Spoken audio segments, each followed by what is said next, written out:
Imaginez-vous vous réveiller un matin et réaliser que des anges veillent silencieusement sur chaque instant de votre vie, capturant chacune de vos pensées, chacune de vos intentions et chacune de vos prières murmurées. Et si je vous disais qu'en ce moment même, des êtres célestes enregistrent votre cheminement devant le trône éternel? C'est un puissant rappel que rien n'est invisible et que chaque acte de bonté ou de souffrance est connu. Avez-vous déjà vécu un miracle dans votre vie qui a ressemblé à une intervention divine? Aujourd'hui, nous allons explorer comment ces forces invisibles peuvent apporter des changements et des bénédictions incroyables dans nos vies. Alors, restez connectés et n'oubliez pas de vous abonner. Nous aimerions avoir votre avis dans les commentaires. Dites-nous d'où vous venez ou comment Jésus a influencé votre vie. N'oubliez pas que Jésus est avec vous à chaque étape de votre cheminement, qu'il vous bénisse abondamment. Dans l'immensité de l'existence, il est réconfortant et peut-être profondément troublant de reconnaître la vérité. Les anges sont censés être les témoins silencieux de nos vies. Ils observent nos pas, nos paroles, et même les pensées inexprimées qui traversent les profondeurs de notre esprit. Ces êtres célestes, bien qu'invisibles, participent à l'orchestration divine du cosmos, contribuant à un récit qui transcende notre compréhension terrestre. Ils consignent consciencieusement les événements, les intentions et les émotions au fil de la vie de chacun. Cette idée d'un enregistrement éternel de nos vies résonne profondément avec la croyance en l'omniscience de Dieu, un thème central des enseignements spirituels. Hébreux 4.13 exprime avec profondeur « Rien dans toute la création n'est caché aux yeux de Dieu ». Cette affirmation simple mais profonde résume l'essence de l'omniprésence et de l'omniscience divine.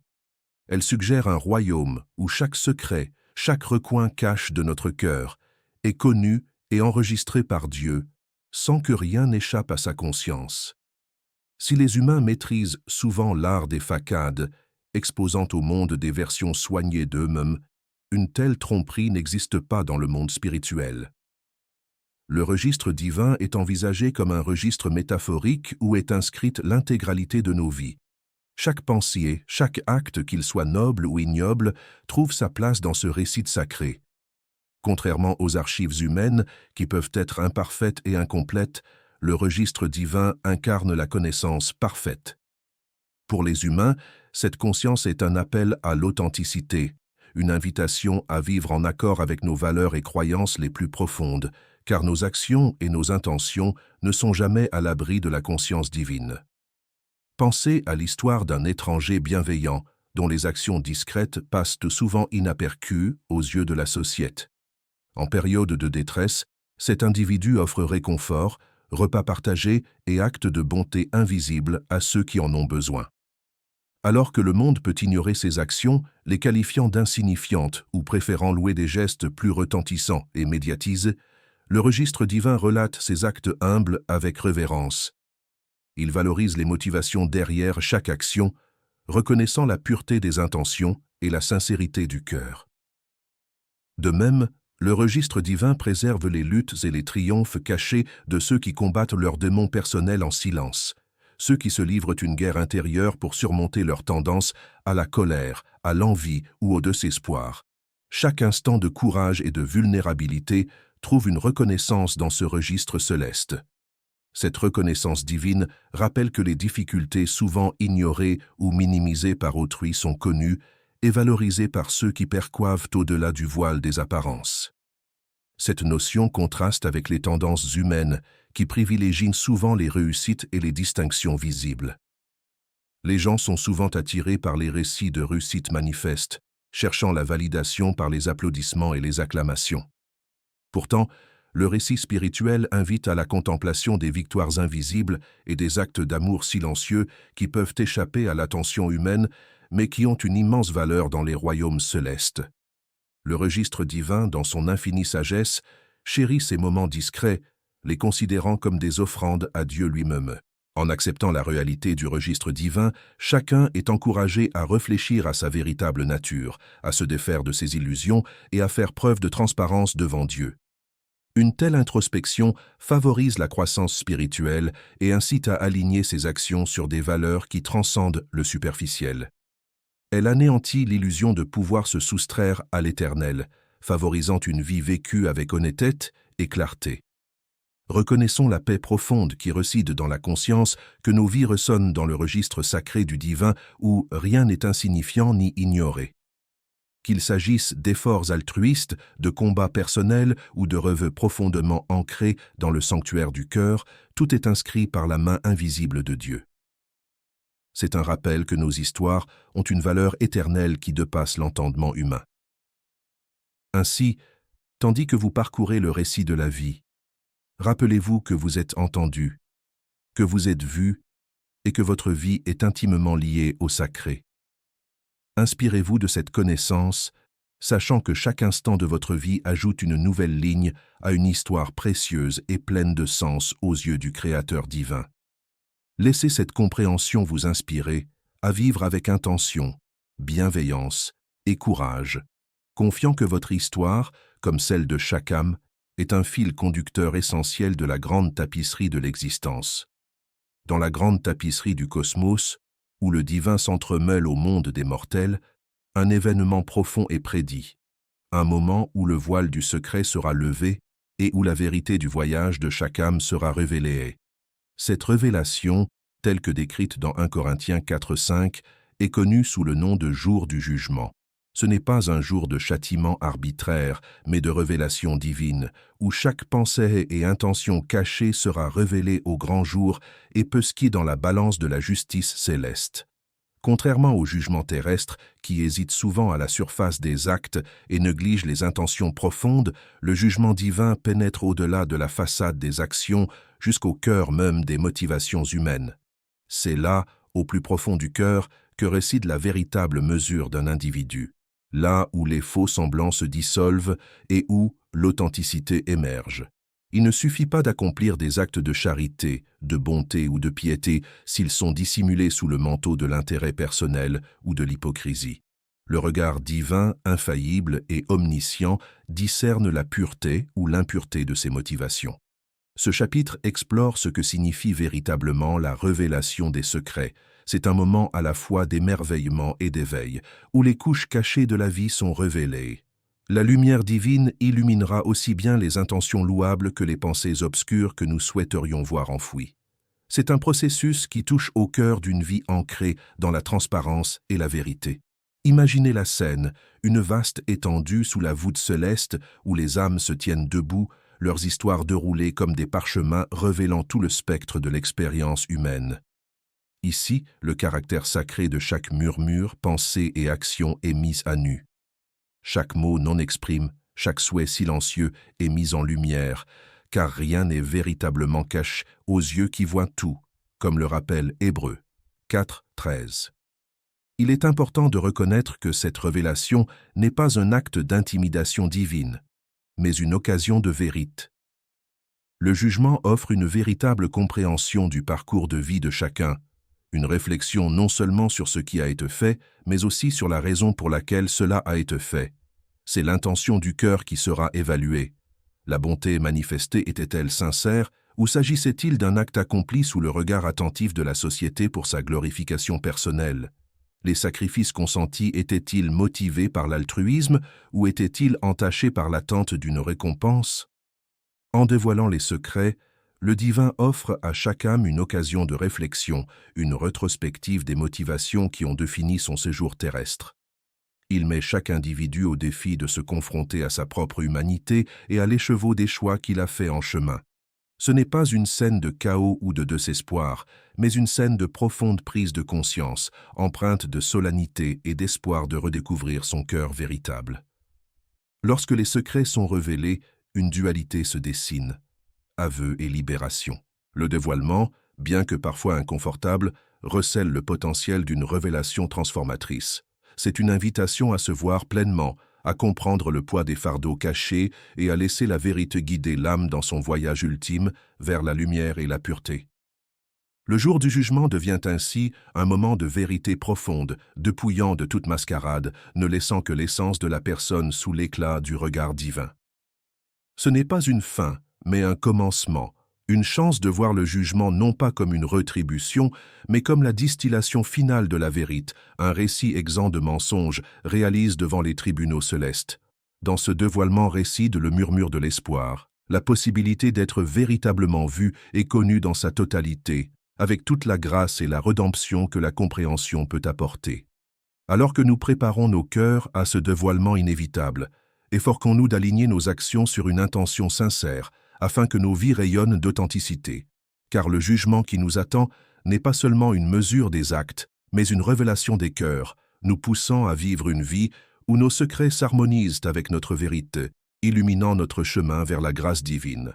La notion de jugement dernier suscite souvent une profonde introspection, chacun imaginant sa vie mise à nu devant un tribunal divin.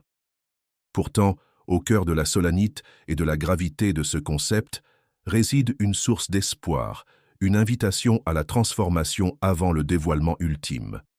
Ce chapitre, niche entre la révélation des secrets et le jour du jugement, invite les auditeurs à explorer cette voie de la grâce. Chaque vie est un cheminement complexe de décisions, d'intentions et de pensées invisibles. Comme nous l'avons vu au chapitre précédent, le jugement est plus qu'un décompte d'actes. Il dévoile les motivations cachées du cœur, levant le voile sur tout ce qui est invisible aux yeux humains. Ce dévoilement, place sur une scène cosmique, est effectivement terrifiant pour certains. Néanmoins, il est crucial de comprendre que le regard divin n'est pas seulement investigateur, mais rédempteur. Acte 3:19 fournit une pierre angulaire à notre compréhension. « Repentez-vous donc et convertissez-vous pour que vos péchés soient effacés. » Ces paroles, simples mais profondes, reçument l'essence de la grâce avant le jugement. Au cœur de la repentance réside le pouvoir de réécrire son histoire spirituelle. Elle suggère un effacement, une purification de l'ardoise qui incarne le cœur de la grâce divine. Mais que signifie se repentir sincèrement, et comment cela influence-t-il notre approche du jugement imminent? La repentance n'est pas simplement la reconnaissance de nos erreurs passées, c'est un profond réalignement de notre cœur vers le divin. Se repentir ouvre une ouverture, un pivot de l'âme vers la grâce.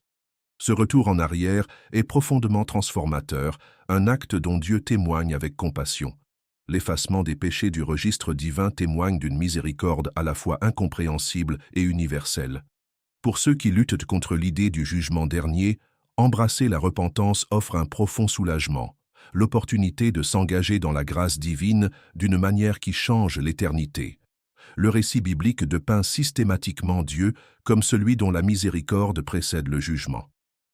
Dans d'innombrables récits, de la repentance de Ninive aux larmes de Pierre, nous voyons que Dieu répond à une repentance sincère par le pardon et la restauration. Ce thème récurrent n'est pas seulement historique, il perdure. Il appelle ceux qui vivent dans l'attente du jugement à se réconcilier avec le ciel, transformant l'effroi en témoignage de grâce. L'encouragement à demander pardon, tant qu'il en est encore temps, doit être perçu comme plus qu'un avertissement urgent. Il s'agit plutôt d'une joyeuse invitation à une relation restaurée avec Dieu, où le poids des transgressions passées est allégé et remplacé par la paix. La compréhension du jugement passe d'une conséquence punitive à un reflet affirmatif de l'amour et de la justice divine. C'est ce changement de compréhension qui cultive un esprit d'espoir au milieu de l'ombre du jugement. En abordant cette opportunité pleine de grâce, chacun est invité à pratiquer la prière introspective, à se confesser en commun et à s'engager dans des actes de restitution. Ces pratiques sont des germes de transformation, des mouvements tangibles vers la grâce, reconnus et chéris par le divin. C'est par elles que le ciel est témoin d'un changement authentique et se prépare à accueillir le cœur repentant avec un amour indicible. Dans la contemplation du jugement final, l'espoir demeure inébranlable. Il invite chaque âme à accueillir cette grâce avant le jugement, exhortant chacun à ne pas attendre que tous ses secrets soient dévoilés.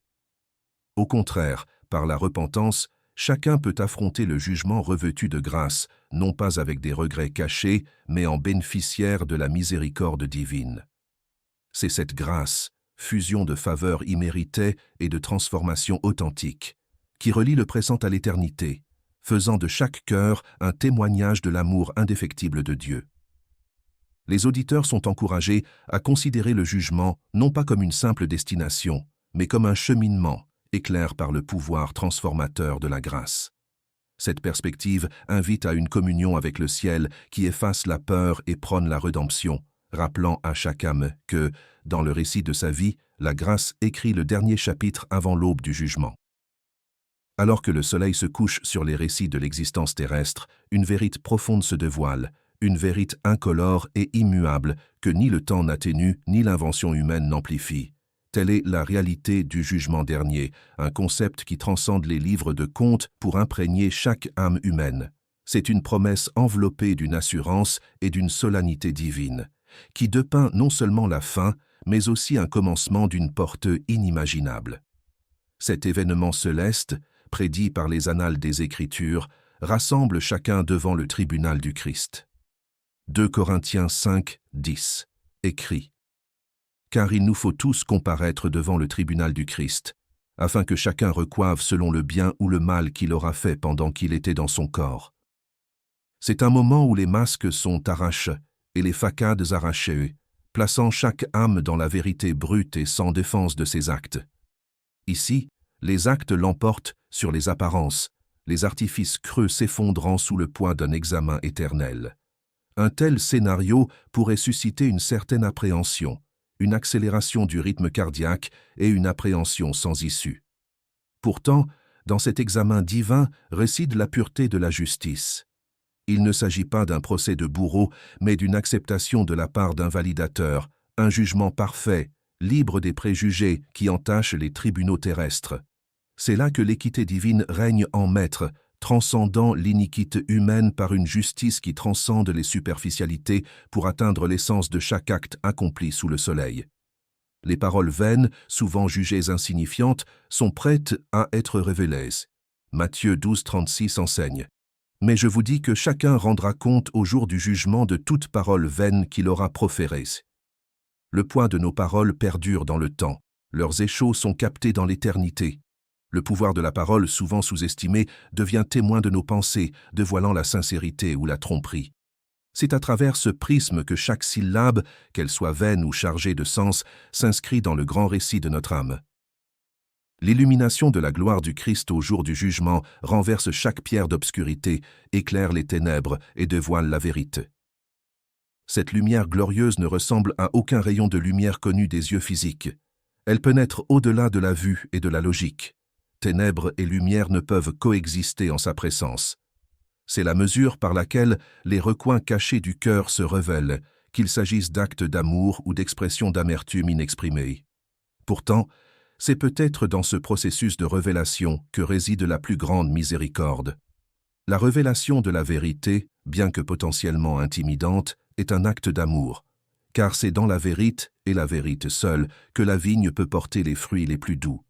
D'où l'encouragement puissant à entrer en sa présence, revêtu non pas de ses propres mérites, mais paré de la justice du Christ. Le simple effort humain ou la moralité fléchissent sous l'examen.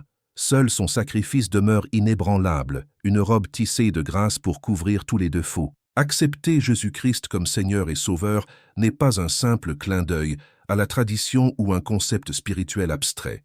C'est la bouée de sauvetage. Une bouée de sauvetage qui transforme cette insondable date d'audience en une joyeuse ascension vers la compagnie éternelle de Dieu. C'est précisément là que se trouve la vérité essentielle du salut, être protégé par le sang de Jésus, s'assurant une éternité non pas de malheur, mais de danse divine. Ainsi, un appel se fait entendre, un murmure doux mais irrésistible à la repentance et à la foi. Ce chapitre pressente non seulement une sorte de jugement dernier, mais aussi un pont vers l'étreinte de la rédemption. C'est une invitation à une introspection réfléchie, à s'examiner et à s'aligner, non seulement par peur, mais aussi par désir ardent de fusionner avec la volonté divine. Inscrire son nom dans le livre de vie n'est pas une mince affaire.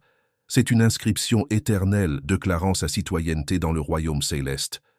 C'est là que la repentance n'est pas seulement un remords, mais un noble tournant, une quête du véritable phare du cœur. Le livre de vie ne traite pas de la condamnation de tous, mais plutôt du salut déchiré par Dieu, où la foi transforme l'encre des pages en un cœur nouveau, embrasé par les promesses de la communion éternelle. À l'approche de ce jour céleste, il devient un appel clair à la préparation, une disponibilité non seulement matérialisée par des actes, mais aussi enveloppée de foi et d'une transformation authentique. Il faut considérer le salut comme une relation active et continue, où la repentance insuffle la vie au quotidien. C'est un rappel que les inscriptions du livre de vie témoignent autant d'une marche assidue de la foi que d'un consentement intellectuel exprimé, ainsi que le lecteur soit exhorté, avec ferveur et amour, à faire la paix avec ce jour à venir, non pas avec résignation, mais avec une espérance vibrante et sans limite, car même aux portes du jugement se trouve le potentiel de la rédemption, un reflet de la grâce qui brille au-delà de toute anticipation.